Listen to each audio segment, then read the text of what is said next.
couple of months. I'm the executive director of Carolina Jews for Justice. And I'm really thrilled to be here with you all today and to continue getting to know the Bethel community, which I'm hoping to be a part of in some way virtually for now, and then God willing in person. And today I want to talk about laughing, one of my favorite things to do, and certainly a way that I deal with life, I think, in general. And usually I think that's a good thing. Sometimes I do notice that perhaps I'm not quite dealing with the reality in front of me by making a joke or by laughing. So it's something I struggle with a little bit because my first instinct is always to make a joke, make a snide comment, laugh things off. Partly because I just think, you know, that's life is absurd, and we are living through absurd times now. I think I want to be careful with that word. I think absurd to the extent that it's hard to believe. Much of what we're witnessing right now is not funny, though, in a deep way. So let's see. Let's begin with the blessing for studying Torah. You can say it along with me if you know it. If not, you can just affirm with an amen at the end. Baruch atah Adonai Eloheinu melech haolam asher kidshanu b'mitzvotav v'tzivanu la'asok b'divrei Torah. Blessed are you, Holy One, Creator of the universe, who sanctifies us with God's mitzvot and commands us to soak ourselves in Torah. So we begin. I'm going to share my screen, and I will also send you, put in the, let's see, I hope that's going to fit if you can see. Let's see. I think that should have the English and the Hebrew, and I'm going to put a link in the chat, which I think should allow you, if you want to see or download the source sheet on your computer, which I imagine, let's see, now how do I get to the chat? Do I need to do that first? Sorry. Okay, let me stop. Oh no, here we go. Participants. Well, okay, maybe okay, I'm gonna stop share for a second, put that in the chat. Let me know if that doesn't work, and then we'll start again. Okay, great. Okay, so we're going to be looking at, this is what we're going to do today is sourced from the reading that was actually for yesterday. But today is the Akedah, and who wants to get into that? That is difficult. Not that this is not. So we're going to first look at what happens before the birth of Yitzchak, of Isaac, of Sarah, and Avram's beloved, long-awaited child, because in the reading for yesterday, we then got into the birth of Isaac. All right. So does someone want to jump in and read these 5 verses? Happy for you to unmute yourself, and I can just read in English. I have the Hebrew. Sure, I'll read. Thanks, Rebecca. Yeah, and God said to Abraham, "As for your wife Sarai, you shall not call her Sarai, but her name shall be Sarah. I will bless her indeed. I will give you a son by her. I will bless her so that she shall give rise to nations. Rulers of peoples shall issue from her." Abraham threw himself on his face and laughed, as he said to himself, "Can a child be born to a man 100 years old, or can Sarah bear a child at 90? And Abraham said to God, "Oh, that Ishmael might live by your favor." God said, "Nevertheless, Sarah your wife will bear you a son, and you shall name him Isaac, and I will maintain my covenant with him as an everlasting covenant for his offspring to come." Great. All right.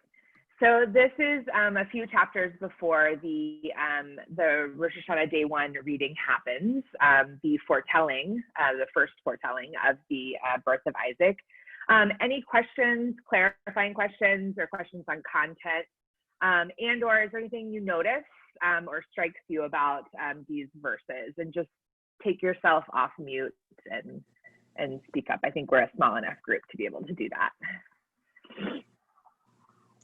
So I guess one of my first thoughts in terms of absurdity, right, is of all the things that are happening here are being promised, the miracle of a birth to an older woman doesn't seem nearly as big as the promise that she will give rise to nations and rulers of people. And so of all the things to laugh at, I would have picked the bigger one if I were Abraham. Seems like a big promise. Yeah. I Thank don't you, know if Elliot. this is absurd, but I am struck that after this big promise, his initial reaction wasn't a response to the promise, but his worry about his existing child, Ishmael, and that he may continue to have God's favor. Yeah, and I think that's a sort of a function, of the status of children of concubines versus the status of children of, official wives, for sure. Perhaps shows a real consideration and care and compassion for this child that, as we know later, is not so evident.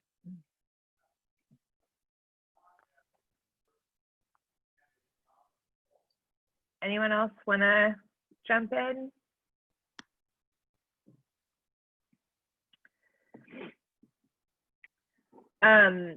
I'll just notice a couple more things. One is the communication. Sarah is first identified in the very beginning before Lech Lecha, before God has God's first interaction with Avram. Sarai is identified as Akara, as barren. That's one of the very first things that is said about her. And the announcement of her soon-to-be not barrenness is made to her husband, Abraham, and not to her. And in addition, you can see, the places where God is accustomed to share information. God tells Abraham that Sarai's name will be changed, not Sarai. So I want to also look at the flow of information and who is in the know here. All right, we'll move to the next text, which is again in the next chapter. And the context is that these three visitors have approached Abraham's tent. And so in this first verse, one is one of these mysterious visitors, men, angels. It's a little unclear in the text. So does someone want to read the next text? I'll read it. Okay, great. Thanks, Alice. Then one said, I will return to you next year, and your wife Sarah shall have a son. Sarah was listening at the entrance of the tent, which was behind him. Now Abraham and Sarah were old, advanced in years. Sarah had stopped having the periods of women. And Sarah laughed to herself, saying, now that I am withered, am I to have enjoyment with my husband so old? Then the Lord said to Abraham, why did Sarah laugh, saying, shall I in truth bear a child, old as I am? Is anything too wondrous for the Lord? I will return to you at the same season next year, and Sarah will have a son. Sarah lied, saying, I did not laugh, for she was frightened. But God replied, you did laugh. Great, thank you. Clarifying questions about context, and then also, what is the difference here between Sarah and Abraham's laughters? Are they different? What does the text say? What do you see, etc.?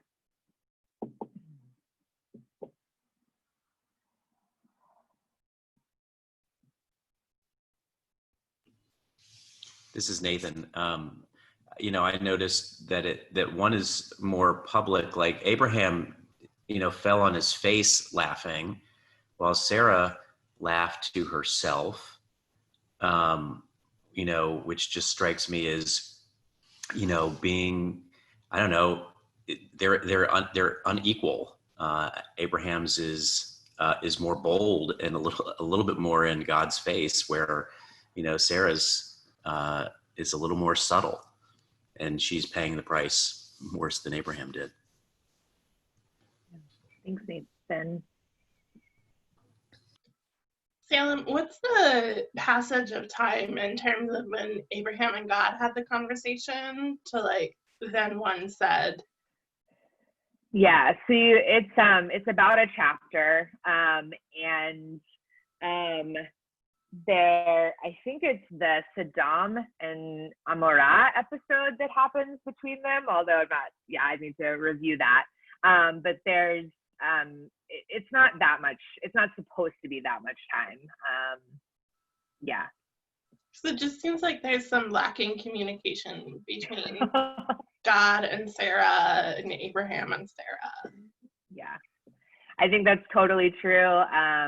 And it starts at the very beginning of God's relationship with Abraham. God tells Abraham, Lech Lecha. We don't know what Sarah's, or anyone else in Abraham's family, anyone else gets to know. It's not reported.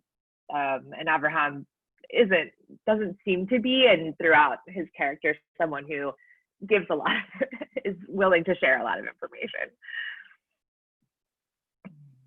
I'm curious about the tone of verse 15. Mm-hmm. Was God reprimanding her or recognizing her? Yeah, Alice, go ahead. No, go ahead on that. I have a different question. Okay, I'll just say, I think that's for me, that's one of the key questions here. We're going to get to Rashi, who's an 11th century medieval commentator, who is going to give us the very traditional, or the very, and whatever Rashi says becomes traditional, but the traditional understanding of Sarah's laughter. But yeah, I want to invite us to sort of read what's called the pshat, the plain, simple meaning of the text. I don't know that it's clear, as Alice pointed out. And we're gonna, in a little bit, read a modern feminist commentator who wants to interrogate a little bit what Rashi claims. Jordan? Oh yeah, I mean, I just actually have a question about what Sarah was laughing about, because in number 12, to me, I kind of read that about sex, not about having a child. And to then be interrogated about it, I mean, there's the realities of bodies and life and getting old, and it seems to me a little bit, she's like, what, can we really do this? Is this gonna be pleasant? So then, about bearing the child, that, I feel like there's an interesting distinction about what God's questioning and what Sarah's laughing about to herself also. Yeah, I think that's exactly right. And I think the question certainly of sexuality, of fertility, are really deep questions. And the God of Genesis, the God of Bereshit, the first book of the Torah, is a God who controls fertility, which, of course, disproportionately falls on the women of the story. And, in some ways, it's just deeply cruel. And we saw that yesterday in the Haftarah for day one, in which Hannah is crying out in despair about not having a child. So I think these questions, Jordan, are really good. And, what does it mean that we're talking about this sort of deep, often very painful part of sort of the creation of the world and the creation of human beings, during this time, during Rosh Hashanah.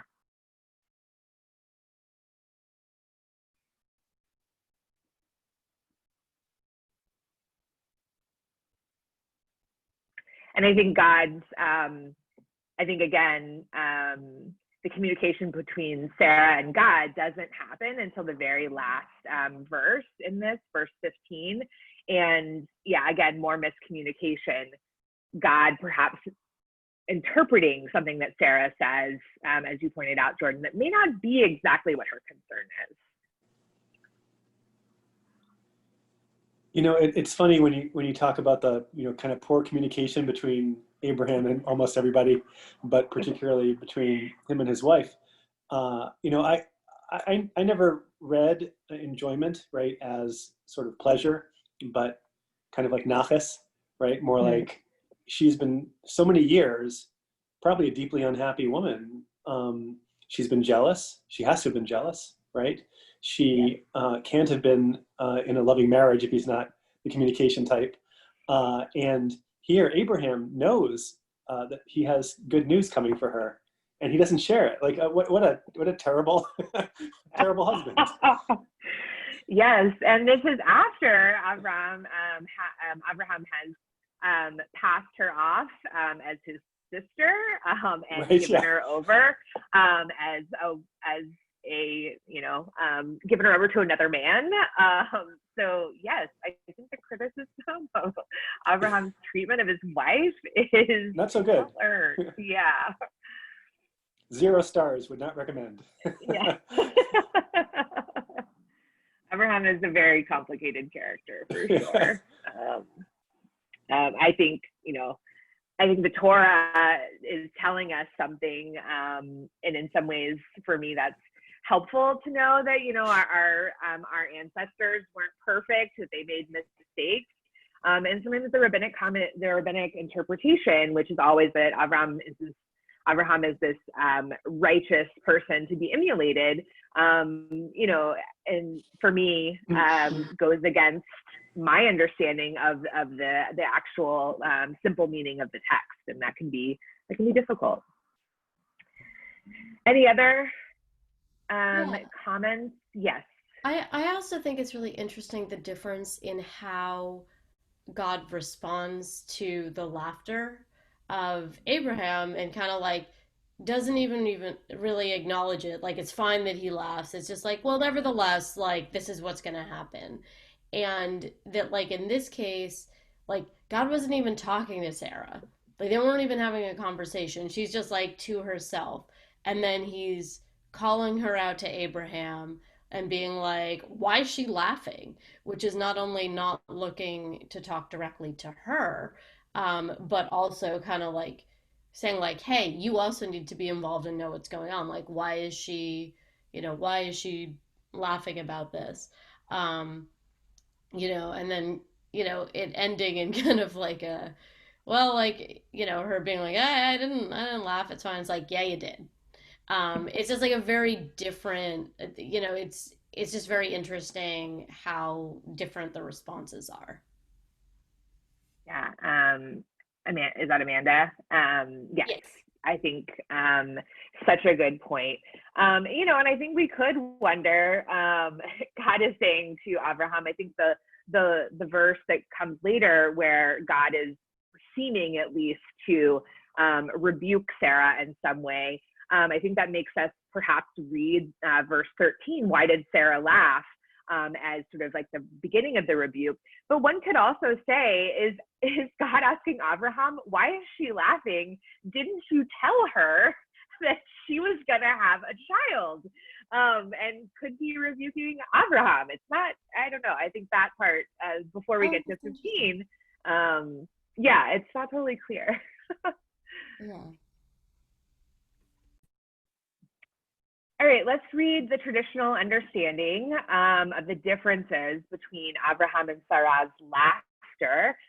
This is Rashi, the medieval commentator, sort of the gold standard for commentary on the Torah.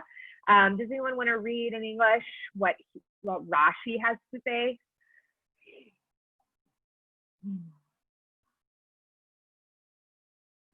You can do it. I'll read it. Excellent. Then Abraham fell on his face and rejoiced. In Hebrew, what is it?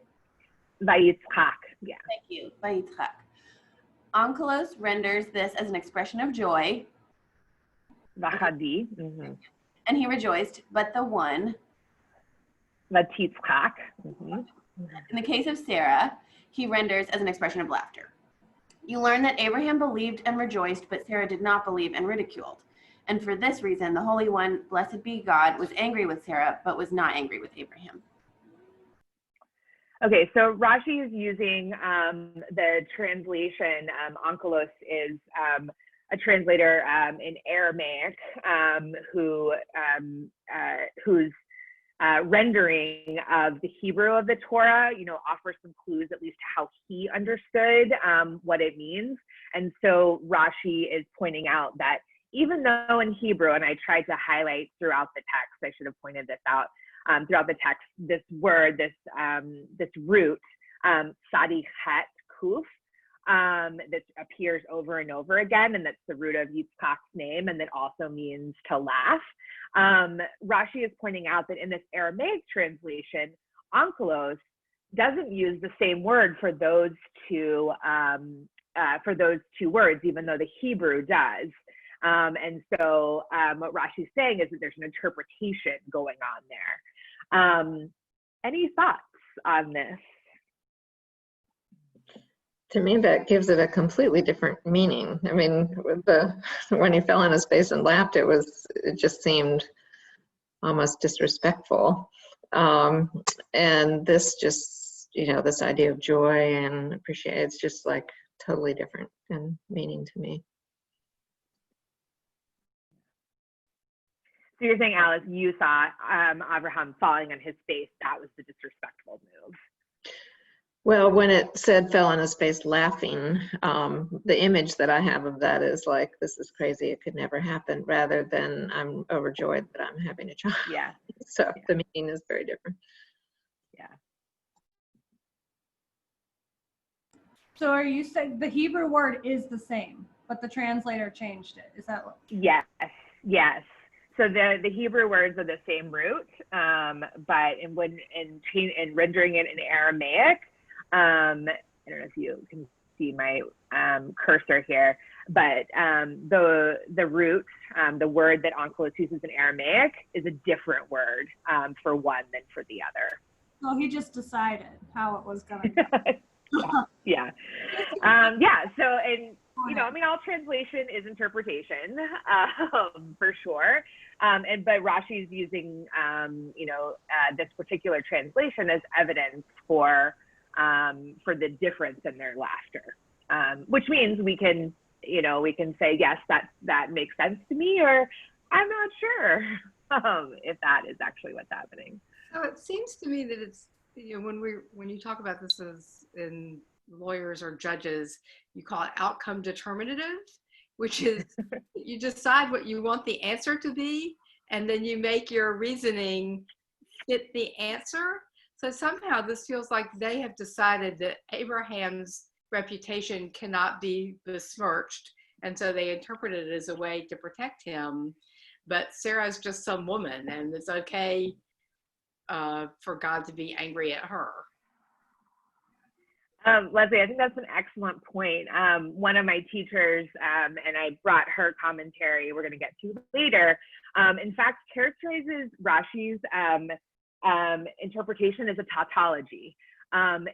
Sarah's laughter must be disrespectful because she was rebuked. But there's not any other evidence for why it was disrespectful. Yeah, I think that's a really good point. I like the lawyer angle. Ridiculed. That's reading a lot into her laughter. You could read her laughter as discomfort too, like when people laugh in an uncomfortable situation, like, this is absurd, how am I supposed to do all this? Doesn't seem like really making fun of God in any way. It seems like being like, how's this all going to work is discomfort more than anything else. Yeah, for sure. It's almost like, it was the first time God sort of like let it slide, and then he's like, oh, come on, someone else is like bugging me about this. That's enough. Like, why do you keep bothering me about this? Yeah, it could be that Sarah just laughed second. God is like, yeah.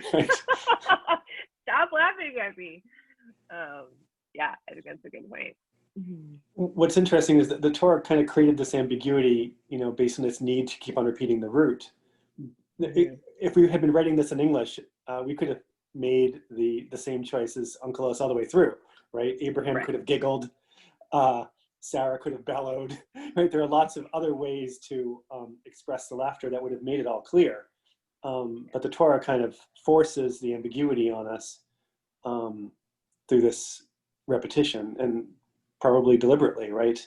That's the most charitable way of looking at it, is that we're supposed to wonder. Yeah, I think that's right.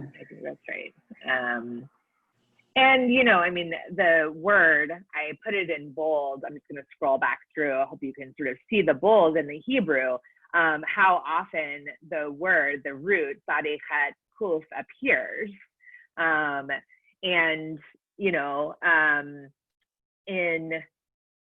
Certainly underlining, in some way, the joyful and wonderful nature of the arrival of Yitzchak, which of course is an interesting way to talk about his birth, given what we read today about his near death, and I think certainly heightens the tension there in the Akedah when his father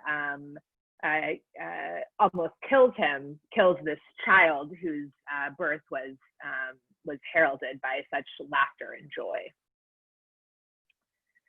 All right, so now I want to look at a modern feminist commentator, Judith Case, with whom I had the deep pleasure of learning in rabbinical school. And she's just a really, really wonderful scholar and thinker.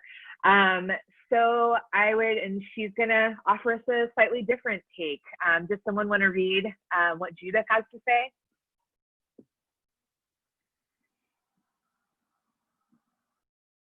Maybe someone who hasn't spoken up, or yes, who's gonna? Alice, please. If nobody else wants to jump in. No, it's fine. Can't stand long silences. So Sarah's laughter sounds remarkably similar to Abraham's, a laughter of surprise, even incredulity, based on clear-sighted awareness of reality. She too owns a share in the laughter boy's name, the text seems to indicate. But her laughter generates not just the reiterated assurance of renewed possibility given to Abraham, but a theological lesson, a lesson meant for her yet not addressed to her directly. We can hear this final assertion from God, you did laugh, in a tone that transforms the unspoken as well as spoken dialogue. Want me to keep going? Yes. Yeah, okay.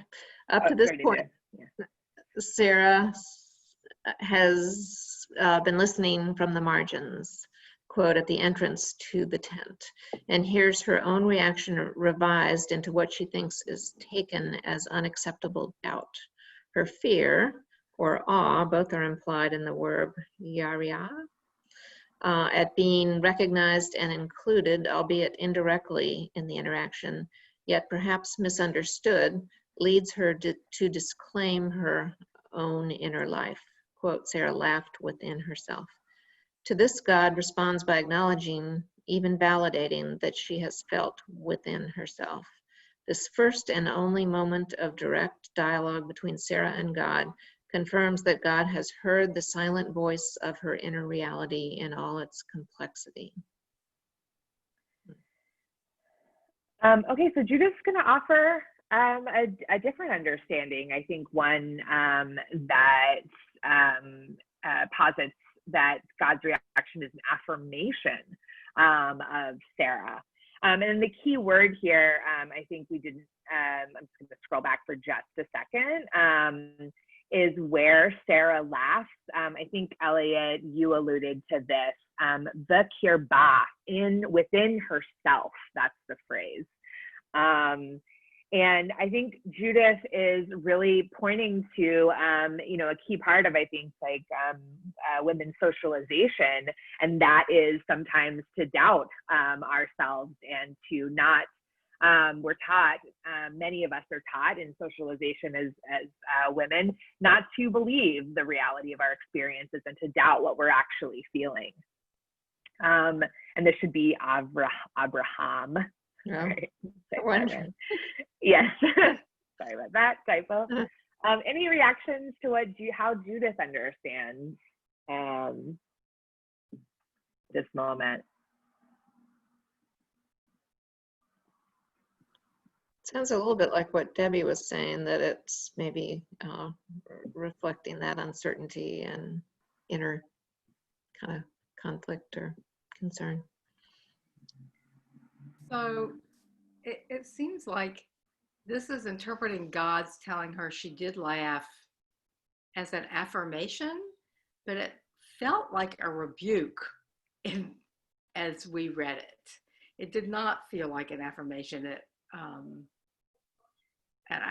would be hard for me to imagine that when God said, "You did too laugh," that Sarah felt it as being affirmed rather than being rebuked. Yeah, and I'm curious about, how much of our traditional understanding has really seeped in, because I can imagine Sarah saying, like, being scared to admit to God that she laughed, and God saying, "No, I saw you laugh. You laughed." And just like with a real like compassion and understanding and welcoming, affirming Sarah. I mean, I just want to go back for a second. It's such a spare text, with so few words. Much like, I think a lot of the texts we read today, yesterday and today, the Akedah, of course, is famously very, very sparse in its words, just very quickly goes from one verb to the other, and this happened, and this happened, and this happened, and we don't get a lot of, of the inner thoughts of Abraham. But Sarah lied, saying, "I didn't laugh," because she was scared, and God said, "No, you did laugh." I think it's a lot. I'm just going to suggest that it's a lot more open to interpretation. And I really appreciate Judith bringing in the possibility that this is a way of God, like in God's first reported interaction with Sarah, is helping her to affirm. So I think it's a possibility. Any other thoughts? Yeah, I mean, at risk of sounding like an epicurus, right? Until this period, and this point, literally, God has been Abraham's imaginary friend, right? Sarah's just been kind of dragged along for the ride and doing all this stuff, and really has no direct personal experience of all these conversations. And God only knows, right, what she thought was really going on with her husband. And then all of a sudden, like just at this moment, she actually hears God's voice herself, the first time ever, and it is a voice that reflects what was going on inside her, which is you can't even imagine what she must have felt at that point, both the suddenness of it and the fact and the realization that God was in her own head. Yeah, I think that's an excellent point. Thank you. It's also such a different reaction to Sarah that God has than God has to Abraham laughing. Like, even if we look at it from this different perspective of God, acknowledging Sarah's inner world, he speaks to that instead of God speaks to acknowledging what Sarah, her laughter, rather than her incredulity over what God said is going to happen. God addresses the laughter, not yes, this is the thing that's actually going to happen. You're going to have a child, like God did with Abraham.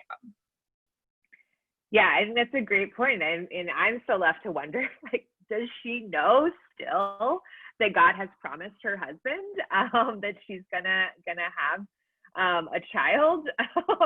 It's still not clear where Sarah is in the loop on this. So yes, Abraham gets the reassurance again, which is God's constant promise to Abraham of land and seed, additionally land and progeny. we're not sure. We're not sure what Sarah knows, or or how she understands God's relationship to Abraham, or Abraham's relationship with God.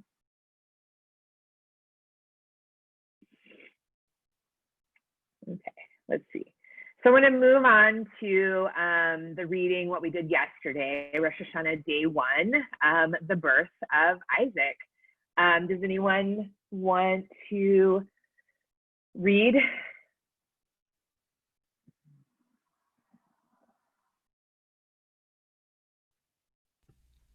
I can read. Great. The Lord took note of Sarah as he had promised, and the Lord did for Sarah as he had spoken. Sarah conceived and bore a son to Abraham in his old age, at the set time of which God had spoken. Abraham gave his newborn son, whom Sarah had borne him, the name of Isaac. And when his son Isaac was 8 days old, Abraham circumcised him as God had commanded him. Now Abraham was 100 years old when his son Isaac was born to him. Sarah said, God has brought me laughter. Everyone who hears will laugh with me. And she added, who would have said to Abraham that Sarah would suckle children? Yet I have borne a son in his old age. What function is laughter playing here? Sarah's laughter in particular, and I think laughter in general.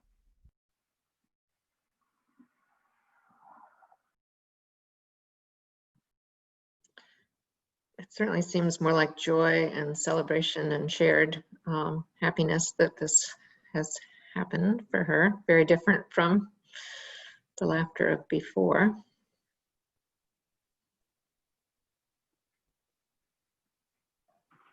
Yeah. And I think, you know, in some commentators understand, you know, when Abraham circumcises Isaac, he throws a big party, and part of Sarah's laughter and Sarah's invitation is for everyone at the party, everyone celebrating, to join in her laughter. And this is, like you said, Alice, a very celebratory moment.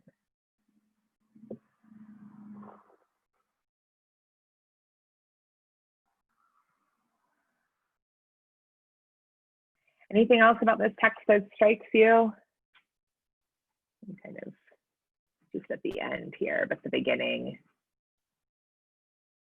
Well, Sarah sounds much more confident at this point. You know, God has brought me laughter. I have borne this son to Abraham. Who would have thought this would happen to me? That's just a very different person than the doubtful person in the previous. There's also a change of mood at the beginning. If you go back up to the first verses, it says the Lord took note of Sarah as he had promised, and did for Sarah as he had spoken. It was sort of, so it takes me back to like Hannah was begging for a child, but Sarah didn't ask for this. He didn't. So it's interesting the way that's worded, that it looks like he's doing this for Sarah, but really, and Sarah's clearly happy about it, but it isn't like God really did it for Sarah. God really did it for Abraham. So there's a little shift in there that seemed quite honest to me, just in that first verse.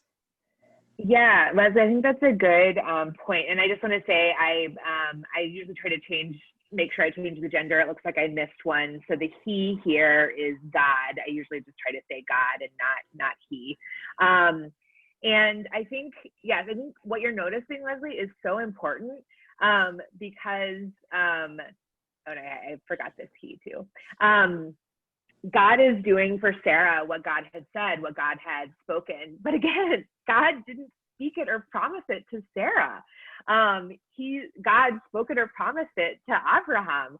And I think it's a very, and she, unlike the other two of our main matriarchs, Rivka and Leah, doesn't cry out to God to ask for a child. Sarah is very much, I mean, we don't know what her inner life was, but we don't see her cry out to God. And I think to me, it's verse 7 that is, that I just find just sort of jaw-dropping. Who would have said to Abraham that Sarah would suckle children? Well, we know who would have said that. It was God who said that to Abraham. We know exactly who it was. And why doesn't Sarah know at this point? You know, and my heart, that hurts to think of her still in this position of not knowing. You know, and especially I just want to acknowledge that like infertility is something I think is not talked about enough in our community and in the world in general, and just the extreme pain here, you know, in some ways borders on callous, I think, by Abraham and by God. Yeah, I think I like what Leslie is saying too about her not asking for it. It also is like a really interesting narrative about what women want or what their purpose is. Like, if all these other women desperately want this, let them have it and leave Sarah alone to like do whatever she's doing. She doesn't want it. And then she has to perform this rejoicing, and maybe she is really happy, but maybe she's relieved to have performed correctly. I think that brought up a lot of thoughts for me of her not asking for it. That was a really good point.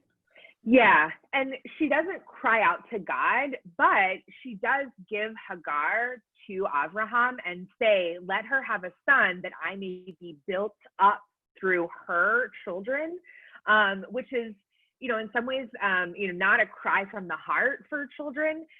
One could interpret that as sort of very utilitarian kind of understanding of children. And, you know, although, you know, we see it happen again and again, you know, these concubines, these women being used as ways to have children. You know, there is a little bit of an element, I think, there. I don't have that text with me right now, but Sarah doing it because she knows that is what she is supposed to do. Let me be built up through her children. Yeah, Jordan, I think that's a good point. And the truth is, like, Sarah has to have children in order for God to fulfill God's promise to Abraham. And that, I think that's the point that the text makes throughout, is that this is about God's promise to Abraham of progeny.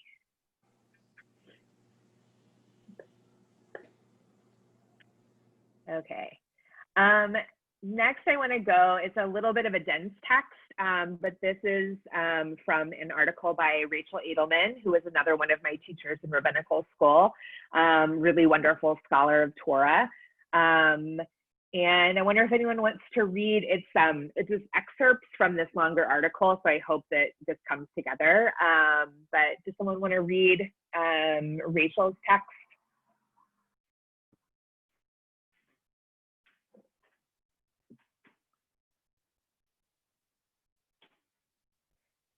I'll go ahead, I'll do it. It's a little bit dense. So Sarah's laughter is indicative of a creative vision, an ability to look at things aslant, which the journey behind her husband along the straight and narrow path in pursuit of the command, Lech Lecha, go forth from your native land to the land that I will show you, had left behind.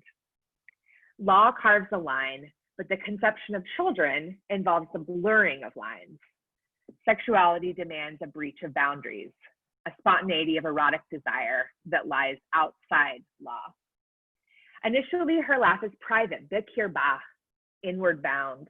But after she conceives, her laughter is transformed into a great healthy howl in which all are invited to join, a contagion of joy that spreads at the feast at Isaac's weaning. And Sarah said, God made me laugh so that all who hear will laugh with me. Sarah's great debut is marked by a raucous, participatory laughter. According to Midrash Tanchuma, which is another rabbinic text, the last homiletic poem in Proverbs praising the virtuous or valorous woman, known as Eshet Chayil, which many of you may be familiar with, was written as Sarah's eulogy, and there she laughed even until the end of days, Vayishtak leyom aharon. Her laughter is not only affirms possibilities within this world, but also ultimately affirms laughter in the world to come. This last laugh vanquishes the derisive, demonic, private chuckle at the Annunciation Scene, at the scene announcing the birth of Isaac, which robbed the world of meaning. Yet the mystery lingers. There is still awe in the ha-ha, found in the catch on the diaphragm as one draws breath while laughing long and hard. As Octavio Paz puts it, laughter restores the universe to its original state of indifference and strangeness. If it has a meaning, it is a divine one, not a human one.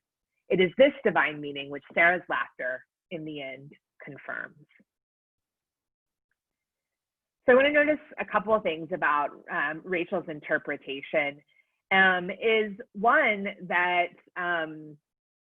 Sarah, as we've seen, as we talked about already, Sarah has a different relationship to the journey that she and her husband's family are on. Abraham is hearing directly from God, and Sarah is just trying to figure it all out. And then that she's able to take her own private laughter and make it into an offering for all of the people. I think shows sort of this generosity that we see lacking in Abraham, at least as the text reports it. He is not the one sharing the information, the call from God, the promise of God. We don't see what he communicates, whereas Sarah is inviting everyone into the journey that she has. And then I think, this possibility that the laughter is what connects her to the divine, for me, is just really beautiful.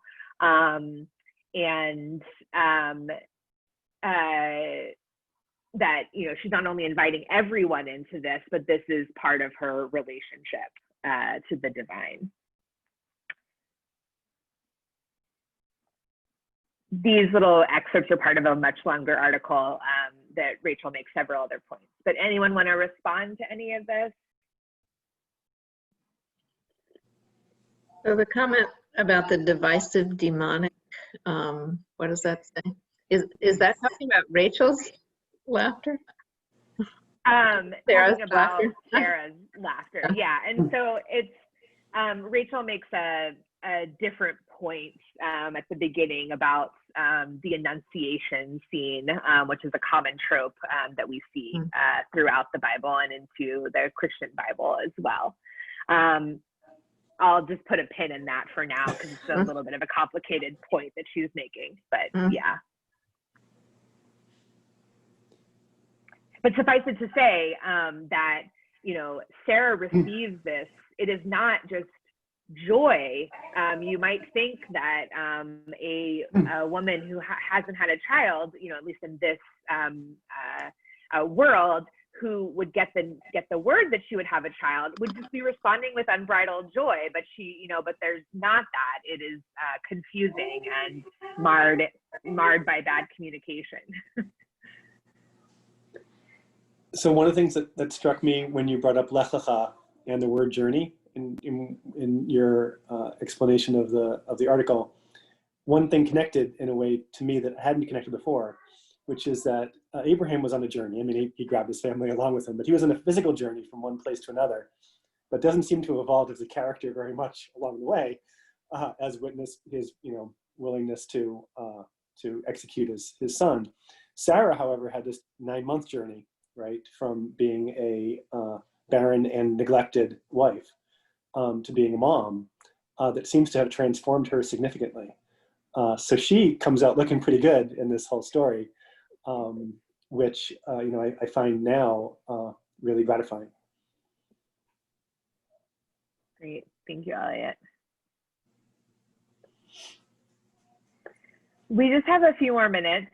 And I agree with you, Elliot. I think some of these readings really help redeem Sarah for me. I think from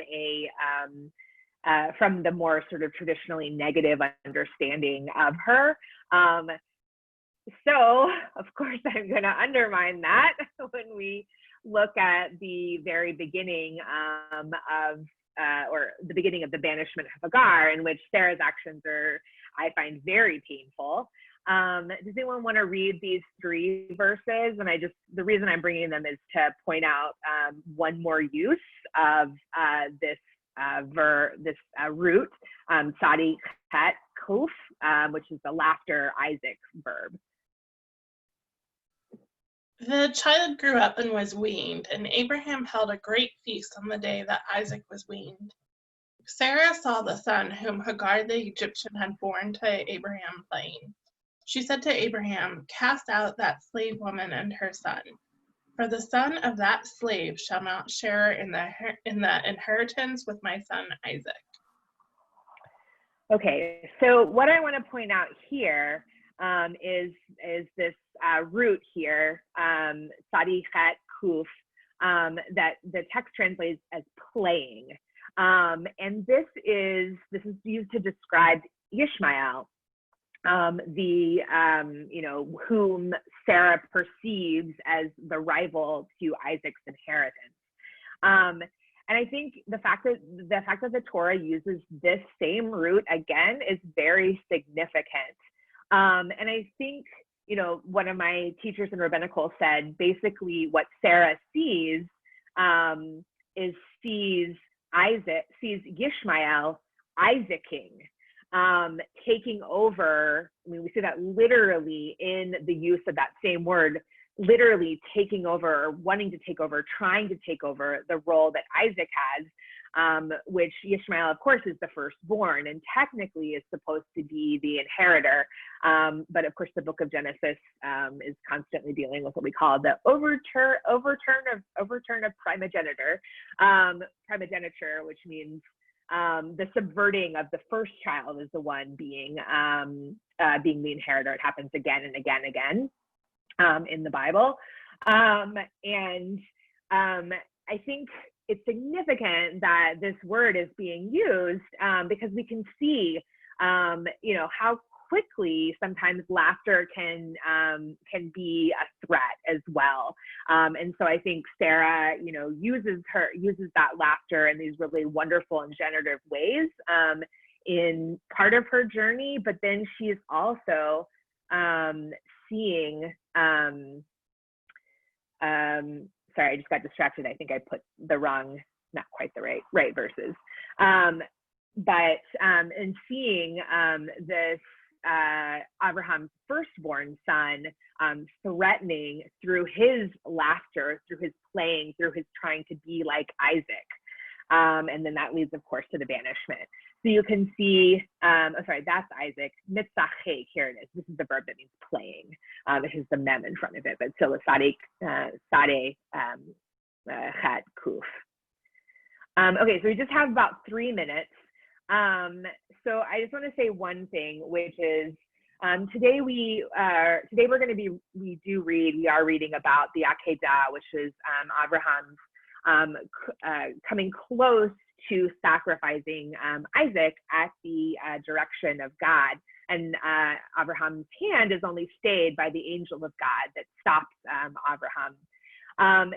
And what we hear once that story is over, the very first next thing that's reported after this incident is the death of Sarah. And a lot of commentators say her death was because of a broken heart. When she heard what her husband had attempted to do to her beloved and only son. And I just want to raise for the possibility, in this traditional reading, Abraham is the one who takes the announcement of his son, the birth of his son, seriously, that he's the righteous one for trusting in God.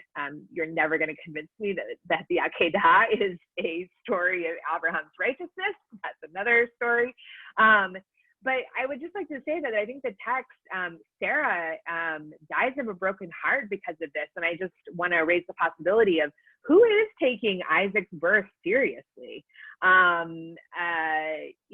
The man who would be willing to sacrifice him, or the woman who dies of a broken heart thinking he could have So that'll be my last word. I know we have an 11 o'clock. I don't know if it's the sermon or something. Any last comments before we conclude? It was beautiful. Thank you. Thanks, Elliot. Oh, Thank you. Thank you so much. It was lovely to learn with. Oh, sorry. He said toda, toda. Oh, it was really lovely to learn with all of you, and I appreciate your coming. And may your laughter in these absurd times and these trying times bring you some comfort, and maybe we find joy. Salem, one thing is that when I went into the chat and tried to go on the link, it said I did access to that document. Okay. Yeah. So it would be Okay. send it to us, or just send it to Jenna or something. I'll send it to Jenna, and then have her share it. Let's see. Unless everyone can. Let's see.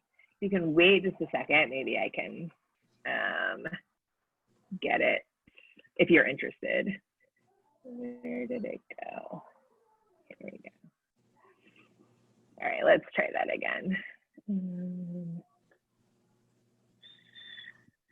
Okay, let me change the permission. Anyone with the link can view. Okay, let's try that.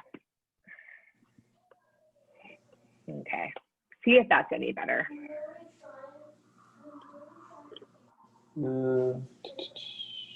Yes, I think. Okay. Well, a different document showed up. Oh. This is for. Oh, no. Okay, yes.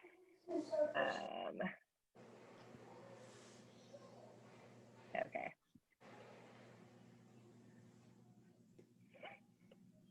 But at least it works in principle. Yeah. Okay, hang on a moment. Sorry, this is when I feel a little incompetent. Okay. Okay, hold on.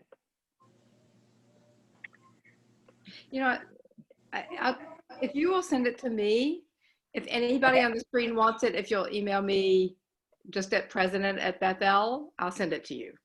Okay, let me try one more. I think I've got it. See if that second one works. But I can also send it to you, Leslie.